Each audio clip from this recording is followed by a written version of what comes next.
લંડનના Oxford યુનિવર્સિટીના Kellogg કોલેજમાં પશ્ચિમ બંગાળના મુખ્યમંત્રી મમતા બેનર્જીના ભાષણ દરમિયાન ભારે હોબાળો થયો હતો.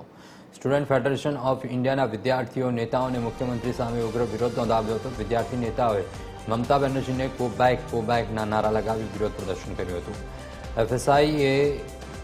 એસએફઆઈએ બંગાળમાં મતદાન પછીની હિંસા અને આરજીકાર કોલેજના કૌભાંડનો મુદ્દો ઉઠાવી મુખ્યમંત્રી મમતા બેનર્જીના ભાષણમાં વિક્ષેપ પાડવાનો પ્રયત્ન કર્યો હતો. તો ઉગ્ર વિરોધ વચ્ચે વિદ્યાર્થીઓએ ઉઠાવેલા સવાલોનો જવાબ આપતા મમતા બેનર્જીએ કહ્યું કે આ મામલો કોર્ટમાં છે.